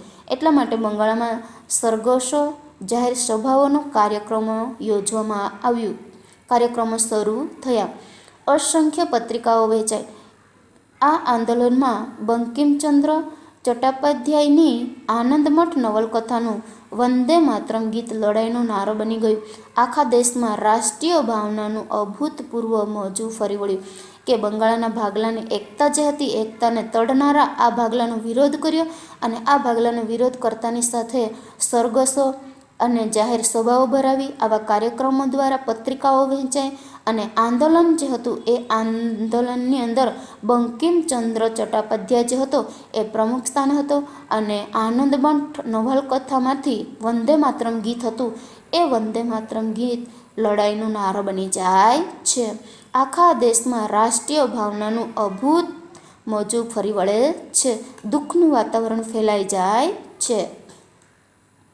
જે દિવસે ભાગલાનો અમલ શરૂ થયો તે દિવસે બંગાળમાં શકદિન તરીકે ઉજવવામાં આવે છે. આખા પ્રદેશમાં હડતાલ પાડવામાં આવી.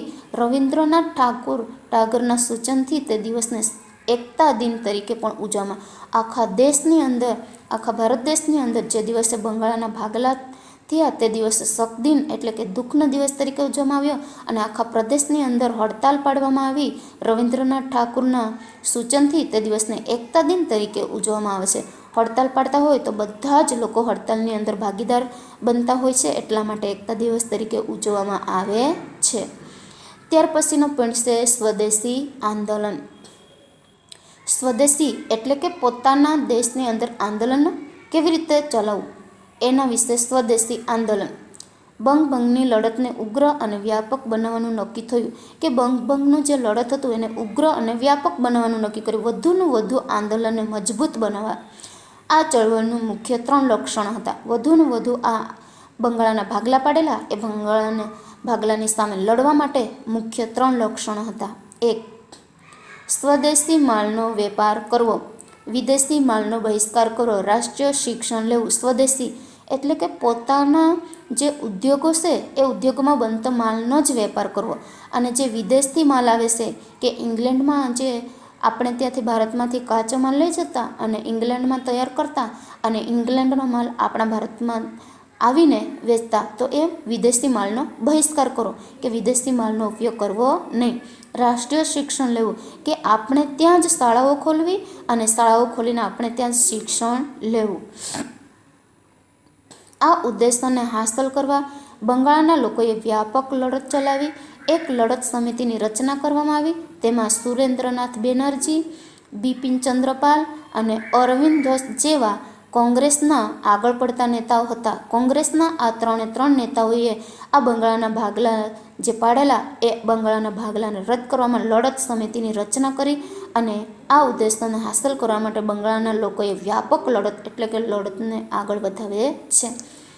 વિદેશી કાપડ અને અન્ય ચીજ વસ્તુઓનો બહિષ્કાર કરી, કે વિદેશથી જેટલી પણ વસ્તુ આવે છે ચીજ વસ્તુઓ એ બધી જ વસ્તુઓને બહિષ્કાર કરવો, અને સ્વદેશી માલ વાપરવા લોકોને આગ્રહ કરવામાં આવ્યો, કે પોતાના દેશની અંદર જે બનતા ચીજ વસ્તુઓ છે તેનો જ ઉપયોગ કરો, વિદેશી માલનો બહિષ્કાર કરવાનો છે, ઉપયોગ કરવાનો નથી.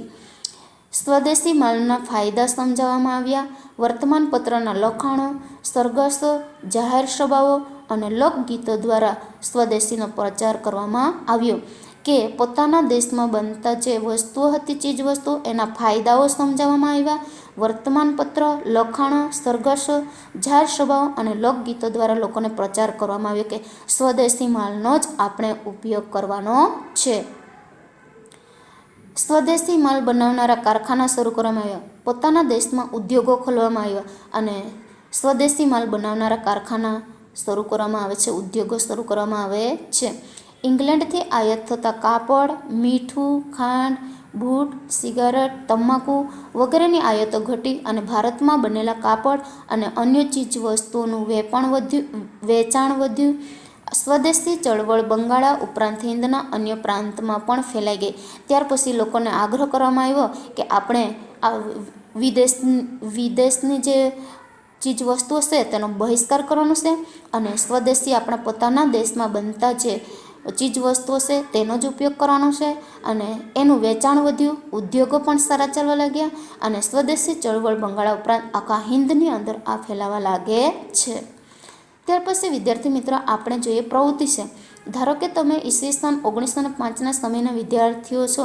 દેશમાં સ્વદેશીની ચળવળ ચાલે છે. આ ચળવળમાં લોકોને જોડાવા આહવાન કરતા પોસ્ટરો બનાવો. આપણે સૂત્રો કે વિદેશી માલનો બહિષ્કાર કરેલો છે અને સ્વદેશી માલને નવા જે કારખાનાઓ ખોલવામાં આવ્યા છે, વર્તમાનમાં શરૂ કરવામાં આવ્યા છે, એના દ્વારા પોસ્ટરો બનાવી અને લોકોને જાગૃત કરવા. હાલ તમારી આસપાસમાં જોવા મળતી ચીજ વસ્તુઓમાંથી સ્વદેશી અને વિદેશી ચીજ વસ્તુઓની યાદી બનાવો. તો આજે આપણે જોઈ શકીએ છીએ હાલની અંદર કે 21મી સદીની અંદર વિદેશની બધી જ ચીજ વસ્તુઓ આજે આપણા બજારોમાં વેચાય છે.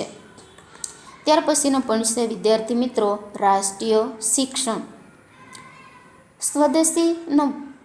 સ્વદેશી અને બહિષ્કાર સાથે સંકળાયેલું 1905ના આંદોલનનું ત્રીજું મહત્વનું લક્ષણ રાષ્ટ્રીય શિક્ષણ હતું. બંગભંગની ચળવળમાં વિદ્યાર્થીઓએ આગળ પડતો ભાગ લીધો હતો. આ બંગભંગની આંદોલનમાં સૌપ્રથમ વિદ્યાર્થીઓએ ભાગ લીધો હતો. તેથી વિદ્યાર્થીઓને સામૂહિક દંડ કરવાથી માંડીને તેમને શાળા કોલેજોમાંથી કમી બરતરફ કરવા સુધીના પગલાં ભરવામાં આવ્યા હતા. કે વિદ્યાર્થીઓએ આ આંદોલનમાં ભાગ લીધો હતો, બંગભંગના આંદોલનમાં, અને વિદ્યાર્થીઓને શાળા કોલેજોમાંથી કાઢી મૂકવામાં આવ્યો. તો એ વિદ્યાર્થીઓ માટે શાળાઓ ખોલી અને એ લોકોને શિક્ષણ આપવાનું કામ આપણા ભારત દેશમાં શરૂ કરવામાં આવે છે. વિદ્યાર્થીઓને માર પણ ખાવો પડ્યો, વિદ્યાર્થીઓને દંડ પણ કરવી પડી, અને એવી રીતે પરિણામે વૈકલ્પિક શિક્ષણ તરીકે રાષ્ટ્રીય શાળા શરૂ કરવામાં આવી. બંગાળમાં ઈસવીસન 1907માં 25 માધ્યમિક શાળાઓ ખોલી અને 300 જેટલી પ્રાથમિક શાળાઓ ખોલી. રવિન્દ્રનાથ ઠાકુરે ઈસવીસન 1901માં શાંતિનિકેતનમાં વિશ્વ ભારતી વિદ્યાલય શરૂ કરી કે જે વિદ્યાર્થીઓ બંગભંગના આંદોલનમાં ભાગ લીધેલો એ વિદ્યાર્થીઓને શિક્ષણ આપવા માટે શાળાઓ ખોલે છે. અંગ્રેજ સરકાર બંગભંગની લડતને તોડી પાડવામાં નિષ્ફળ રહી કે અંગ્રેજ સરકાર જે હતું એ બંગભંગના આંદોલનને તોડી પાડવામાં નિષ્ફળ જાય છે. છેવટે ઈસવીસન 1911માં અંગ્રેજ સરકારને બંગાળના ભાગલા રદ કરવાની ફરજ પડી અને બંગાળના જે ભાગલા પાડેલા તે 1911માં જે ભાગલા પાડેલા તે રદ થઈ જાય છે. બંગાળની પ્રજાનો શાંત અને અહિંસક માર્ગે મેળવેલો આ યાદગાર અને ઐતિહાસિક વિજય હતો કે બંગાળના જે નેતાઓ હતા, બંગાળના જે પ્રજા હતી એ શાંત અને અહિંસક માર્ગે જે મેળવેલો એક યાદગાર ઐતિહાસિક વિજય બની જાય છે.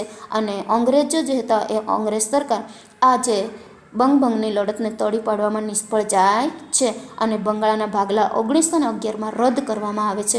એ એક ઐતિહાસિક યાદગાર વિજય મળ્યો હતો.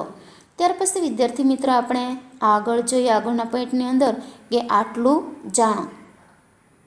રવિન્દ્રનાથ ઠાકુરે શાંતિનિકેતનમાં શરૂ કરેલી વિશ્વ ભારતી વિદ્યાલયને ઈસવીસન 1951માં કેન્દ્રીય ભારતીય વિશ્વવિદ્યાલયનો દરજ્જો મળ્યો કે રવિન્દ્રનાથ ઠાકુરે જે બંગાળના વિદ્યાર્થીઓ માટે જે શાંતિનિકેતનમાં વિશ્વવિદ્યાલય શરૂ કરેલી એને સન્માનિત કરવામાં આવે છે.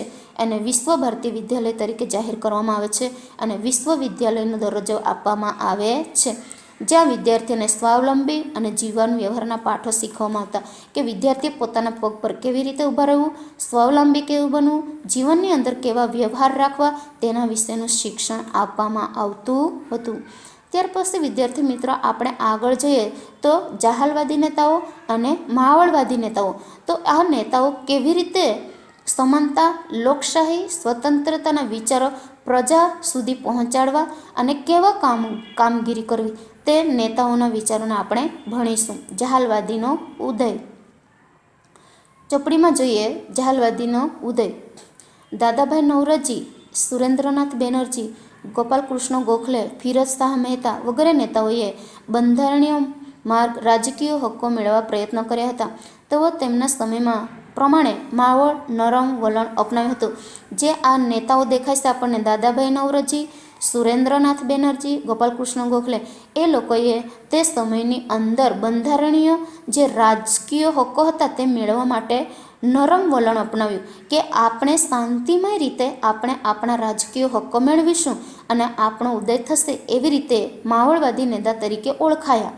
માવળવાદી નેતાઓએ હિન્દના સુશિક્ષિત મધ્યમ વર્ગને સંગઠિત કરી મજબૂત રાષ્ટ્રીય ચેતના માટેની પૂર્વ ભૂમિકા તૈયાર કરી કે સુશિક્ષિત એટલે ભણેલા અને અભણ મધ્યમ વર્ગના બધા જ લોકોને સંગઠિત કરી અને મજબૂત સંગઠન ઊભું કરી અને રાષ્ટ્રીય ચેતના માટેની પૂર્વ ભૂમિકા તૈયાર કરે છે. તેમણે સ્વશાસન, સમાનતા, લોકશાહી અને સ્વતંત્રતાના વિચારોનું ભારતીય પ્રજામાં બીજ રોપણ કરવાનું કાર્ય કર્યું. તેમની કામગીરીના પરિણામ સ્વરૂપે જાગૃત થયેલો હિન્દનો યુવાગ્રહ ઉત્સાહી, આક્રમક અને આત્મવિશ્વાસથી સભર હતો. તેમને હવે માવળ નીતિને બદલે આક્રમક નીતિ અખ્તિયાર કરવાની જરૂર પડી કે નરમ વલણ અપનાવીને લોકશાહી, સ્વતંત્રતાના વિચારો ભારતના પ્રજા સુધી પહોંચાડવા માટે બીજ રોપણ કરવા માટે કાર્ય શરૂ કર્યું. પરંતુ તેમની કામગીરીના પરિણામ સ્વરૂપે જાગૃત થયેલો હિન્દનો યુવાગ્રહ ઉત્સાહી, આક્રમક બન્યો અને આત્મવિશ્વાસથી સભર હતો અને તેમને હવે માવળવાદને બદલે આક્રમક નીતિ અખ્તિયાર કરવાની કે હવે આપણે નરમ નહીં પણ આક્રમક કરીને આપણે આ રાજકીય હક્કો મેળવવાના છે. ત્યાર પછી વિદ્યાર્થી મિત્રો આપણે જોઈએ નીચેના ફકરામાં માવળવાદી નેતાઓના મતની વિરુદ્ધ લાલ, બાલ અને પાલની ત્રિપુટીથી ઓળખાતા લાલા લજપતરાય. લાલા લજપતરાયનું નામ છે લાલ, બાલ અને પાલ. એ પંજાબ બાળ ગંગાધર ટિળક, મહારાષ્ટ્ર અને બિપિનચંદ્ર પાલ બંગાળ જેવા નેતાઓએ સ્વરાજને ઇનામ તરીકે નહીં પણ હકથી મેળવવા માંગતા હતા કે અમારું જે રાજ્ય છે એ રાજ્ય અમને ઇનામ તરીકે નથી જોઈતું પણ અમને હકથી મળવું જોઈએ કે અમને સત્તા છે કે અમારું રાજ્ય અમને મળવું જોઈએ. એના માટે તેઓ સક્રિય આંદોલનમાં માનનાર અને ઉગ્ર વલણ હોવાથી જહાલવાદી કહેવાય છે. કે અમને જે રાજ્ય જોઈએ છે એ રાજ્ય અમને હકથી નથી જોઈતું, પરંતુ અમારો અધિકાર છે, અમને એ રાજ્ય મળવું જોઈએ. ઇનામ તરીકે નહીં, પણ અમારો અધિકાર છે, હક છે, એવી રીતે અમને મળવું જોઈએ. એટલા માટે આંદોલનમાં જોડાય છે. ત્યાર પછી વિદ્યાર્થી મિત્રો આપણે જોઈએ જહાલવાદી નેતા. જહાલવાદી નેતાઓની અંદર જોઈએ તો લોકમાન્ય ટિળક 1856 અને 1920. લોકમાન્ય ટિળક તરીકે પ્રસિદ્ધ થયેલા બાળ ગંગાધર ટિળક. તો લોકમાન્ય ટિળકનું બીજું નામ છે બાળ ગંગાધર ટિળક. જહાલવાદના મુખ્ય નેતા હતા. તેમણે એક મંત્ર આપ્યો, સ્વરાજ મારો જન્મસિદ્ધ હક છે અને હું તે મેળવીને જ જંપીશ. કે રાજ્ય, સ્વરાજ એટલે કે રાજ્ય એ મારો અધિકાર છે અને એ રાજ્ય હું મેળવીને જ જંપીશ. ગણેશ ચતુર્થી અને શિવાજી જયંતિ ઉત્સવો ઉજવવાનું શરૂ કર્યું. તેમણે મરાઠી ભાષામાં કેસરી અને અંગ્રેજી ભાષામાં મરાઠા નામના 2 વર્તમાનપત્ર શરૂ કર્યા. તેની ખૂબ સારી અસર થઈ. ઈસવીસન 1916માં હોમ રૂલ ચળવળમાં તેમણે સક્રિય ભૂમિકા ભજવી. કે લોકમાન્ય ટિળક જે છે એણે ગણેશ ચતુર્થી અને શિવાજી જયંતિ ઉત્સવો ઉજવવાનું શરૂ કર્યું. શા માટે? લોકો ભેગા થાય અને લોકોને ખબર પડે કે આપણું રાજ્ય છે, સ્વરાજ અમારો જન્મસિદ્ધ હક છે અને હું તે મેળવીને જ જંપીશ. એ સૂત્ર જે મંત્ર જે હતો એ લોકો સુધી પહોંચાડવા માટે આ ઉત્સવો ઉજવવાનું નક્કી કર્યું. કે લોકો પણ જાણે અને લોકો આ આંદોલનમાં જોડાય. એટલા માટે આ ઉત્સવો ઉજવવાનું નક્કી કરે છે. ત્યાર પછી વિદ્યાર્થી મિત્રો આપણે જોઈએ, વિચારો એમ કરીને પોઈન્ટ છે તમારી ચોપડીમાં. લોકમાન્ય ટિળકે ગણેશ ચતુર્થી અને શિવાજી જયંતિ ઉજવવાનું શા માટે? કે લોકો પણ જાણે અને લોકો પણ ભાગ લે અને લોકો પણ રાષ્ટ્રના એકતામાં જોડાય. એટલા માટે આ ગણેશ ચતુર્થી અને શિવાજી જયંતિ ઉજવવાનું નક્કી કર્યું અને આંદોલનમાં લોકો પણ ભાગ લે એટલા માટે. ત્યાર પછીના નેતા આવે છે લાલા લજપતરાય 1856 અને 1928. લાલા લજપતરાય શેર એ પંજાબ તરીકે જાણીતા બન્યા હતા. તેમણે ધી પંજાબી અને ધી પ્યુપિલ જેવા વર્તમાનપત્ર શરૂ કર્યા હતા. ઈસવીસન 1928માં તેમણે સાયમન કમિશનનો વિરોધ કર્યો હતો. અંગ્રેજ સરકાર પોલીસની લાઠીઓના પ્રહાર થયા ત્યારે તેમણે કહ્યું હતું કે મારા ઉપર કરેલા લાઠીના એક એક પ્રહાર બ્રિટિશ સામ્રાજ્યના કફનની ખાઈ બની રહેશે. તેમને દવાખાનામાં દાખલ કરવા પડ્યા. ત્યાં તેમનું અવસાન થયું. કે લાલા લજપતરાય જે હતો એ શેરે પંજાબનો જાણીતો હતો.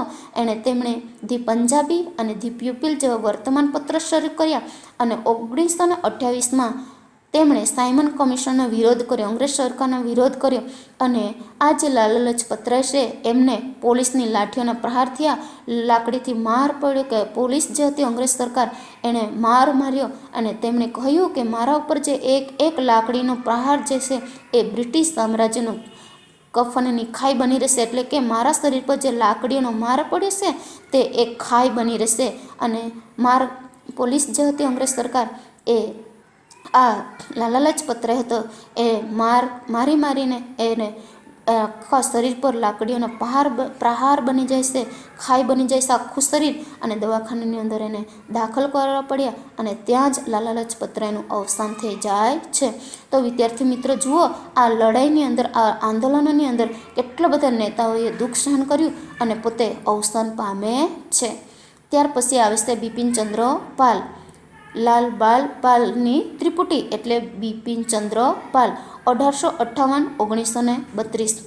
લાલ બાલ અને પાલની ત્રિપુટીના ત્રીજા બંગાળી નેતા છે બિપિનચંદ્ર પાલ. બિપિનચંદ્ર પાલ હતા. શરૂઆતમાં તેઓ બ્રહ્મ સમાજની સંપર્કમાં આવ્યા. રાજારામ મોહન રાયે જે બ્રહ્મ સમાજની જે સંસ્થા સ્થાપેલી તેના સંપર્કમાં આવે છે. તેમણે ન્યૂ ઇન્ડિયા સાપ્તાહિક અને વંદે માતરમ વર્તમાનપત્ર શરૂ કર્યા હતા. કોણે? બિપિનચંદ્ર પાલે. અંગ્રેજ સરકારે યુવાનોને હિંસક માર્ગે ઉશ્કેરવાનો તેમના પર આરોપ મૂક્યો હતો.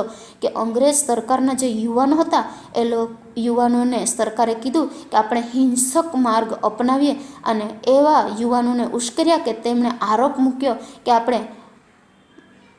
તેઓ પ્રચંડ લોક આંદોલન દ્વારા સ્વરાજ પ્રાપ્ત કરવાના હિમાયતી હતા. કે ઉશ્કેર્યા યુવાનોને કે આપણે હિંસક માર્ગ અપનાવવાનો છે, હિંસા દ્વારા આપણે આપણું સ્વરાજ મેળવવાનું છે, પણ લોક આંદોલન દ્વારા સ્વરાજ પ્રાપ્ત કરવા માટે હિમાયતી હતા. ત્યાર પછી વિદ્યાર્થી મિત્રો આપણે જોઈએ મુસ્લિમ લીગની સ્થાપના 1906માં. અંગ્રેજોએ ભારતમાં ભાગલા પાડો અને રાજ કરોની નીતિ અપનાવી હતી. અંગ્રેજોએ કઈ નીતિ અપનાવી હતી વિદ્યાર્થી મિત્રો? ભાગલા પાડો અને રાજ કરો. ભારતમાં ઉગ્ર રાષ્ટ્રવાદ ઝડપથી ફેલાતો હતો, ત્યારે અંગ્રેજોએ રાષ્ટ્રીય ચેતનાને તોડવાના પ્રયત્નો કરતા હતા. ભારતમાં વિકાસ થતો હતો, રાષ્ટ્રનું ઝડપી પરિવર્તન આવી રહ્યું હતું, પરંતુ અંગ્રેજોએ આ રાષ્ટ્રીય ચેતનાને તોડવાનો પ્રયત્ન કરતા હતા. ભાગલા પાડો અને રાજ કરો આ નીતિ લઈને આવેલા. ભારતમાં મુસ્લિમોનો એક જૂથને સમજાવવામાં અંગ્રેજો સફળ રહ્યા હતા. ભારતની અંદર એક મુસ્લિમ લીગ હતું, એ મુસ્લિમને એક જૂથને સમજાવી લીધું હતું અને અંગ્રેજોના પક્ષમાં લઈ લીધું હતું. પરિણામે ઈસવીસન 1906માં ઢાકામાં મુસ્લિમ લીગની સ્થાપના થઈ હતી. આ સંસ્થાની સ્થાપનામાં મુસલમાનોના ધાર્મિક વડા તરીકે આગા ખાન, ઢાકાના નવાબ સલીમુલ્લાહ ખાં, વાઇસરોય મિન્ટો અને તેના ખાનગી મંત્રી ડનલોપ સ્મિથે મહત્વની ભૂમિકા ભજવી હતી કે એક જૂથને સમજાવી લીધું છે, પણ હવે બીજા જૂથને અમે સમજાવવા નહીં દઈશું. એના માટે મુસ્લિમ લીગના જે વડા હતા આગા ખાન, એણે સલીમુલ્લાહ ખાં, વાઇસરોય મિન્ટો અને ખાનગી મંત્રી ડનલોપે સ્મિથે આ આંદોલનને ટેકો આપ્યો અને મહત્વની ભૂમિકા ભજવી હતી. ત્યાર પછી વિદ્યાર્થી મિત્રો આપણે જોઈએ છે આગળનો પોઈન્ટ હોમ રૂલ આંદોલન 1916. એપ્રિલ 1916માં બાળ ગંગાધર ટિળક એટલે Lokmanya Tilak પૂનામાં Indian home rule લીગની સ્થાપના કરી હતી. પૂનાની અંદર ઇન્ડિયન હોમ રૂલ લીગની સંસ્થા સ્થાપી હતી. ટિળકે જાહેર કર્યું કે લોકમાન્ય ટિળકે જાહેર કરેલું કે સ્વરાજ મારો જન્મસિદ્ધ હક છે અને હું તે મેળવીને જ જંપીશ, કે મારું રાજ્ય છે, મને મારું રાજ્ય જોઈએ છે અને મારો અધિકાર છે, મારો હક છે, મારો જન્મસિદ્ધ હક છે અને એ હું મેળવીને જ જંપીશ. ટિળકે કેસરી અને મરાઠા અખબારોમાં લેખો લખ્યા, ભાષણો આપ્યા, લોકમત મેળવ્યા. આ સમય દરમિયાન ટિળકને લોકમાન્ય તરીકે બિરદાવવામાં આવ્યા. કે ટિળકે કેસરીમાં, મરાઠામાં અખબારો લખ્યા, ભાષણો લખ્યા, લોકો સુધી આપ્યા, લોકમત મેળવ્યા અને આ સમય દરમિયાન ટિળકને લોકમાન્ય તરીકે ઓળખવામાં આવ્યો કે લોકોને આ અખબારો દ્વારા લોકોને લોકમત મેળવે છે. એની બેસન્ટે મદ્રાસમાં સપ્ટેમ્બર 1916માં હોમ રૂલ લીગની સ્થાપના કરી. મદ્રાસમાં બંને સંસ્થાઓનો હેતુ બંધારણીય માર્ગે હોમ રૂલ જવાબદાર રાજ્યતંત્રો, કે બંને જે સંસ્થાઓ હતી એ સંસ્થાઓનો એક જ આશય હતો કે અમને જલ્દી બંધારણ મળી જાય અને બંધારણીય માર્ગે અમને જવાબદાર રાજ્યતંત્ર મળી જાય, એટલા માટે આ આંદોલનમાં જોડાય છે. એની બેસન્ટ તેમના સાપ્તાહિક ધી કોમનવેલ્થ અને દૈનિક ન્યૂ ઇન્ડિયામાં લેખો લખ્યા. એની બેસન્ટે બ્રિટિશ સરકારને હિંદને જવાબદાર રાજ્યતંત્ર અને ગુરુ સ્વરાજ્ય વહેલી તકે આપવા અનુરોધ કર્યા. એની બેસન્ટે કીધું કે આપણે ફટાફટ ભારત સરકારને રાજ્યતંત્ર આપી દઈએ, એમના હાથમાં જવાબદારી આપી દઈએ, એના માટે વહેલીમાં વહેલી તકે એમના હાથમાં સત્તા આવી જાય એના માટે લેખો લખે છે. કોંગ્રેસ અને મુસ્લિમ લીગે હોમ રૂલ આંદોલનને ટેકો આપ્યો. કોંગ્રેસ અને મુસ્લિમ લીગે આ હોમ રૂલ આંદોલનને ટેકો આપ્યો. અંગ્રેજ સરકાર એની બેસન્ટની ચળવળથી ચોંકી ઉઠી કે અંગ્રેજ સરકારને ખબર પડી ગઈ કે એની બેસન્ટે કે ગૃહ સ્વરાજ્ય ફટાફટ વહેલી તકે ભારત સરકારના હાથમાં આપી દેવું છે, ભારતને જવાબદાર રાજ્યતંત્ર આપી દેવાનું છે. એ ભાષણથી અંગ્રેજ સરકાર ચોંકી ઉઠી.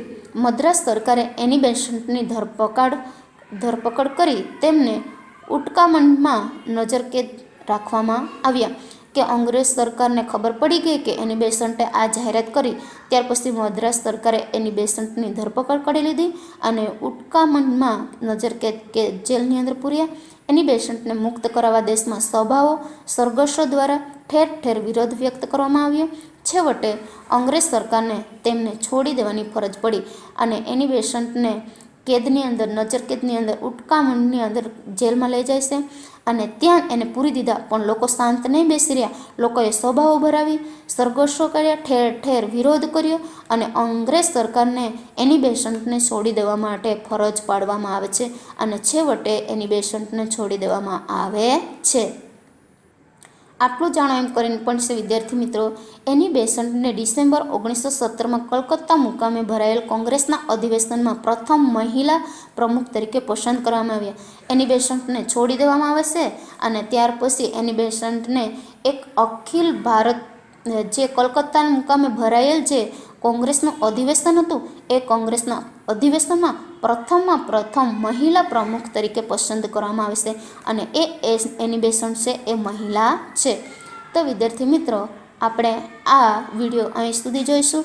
હવે પછી વિડીયો આપણે બીજા ભાગમાં જોઈશું. અસ્તુ. આભાર.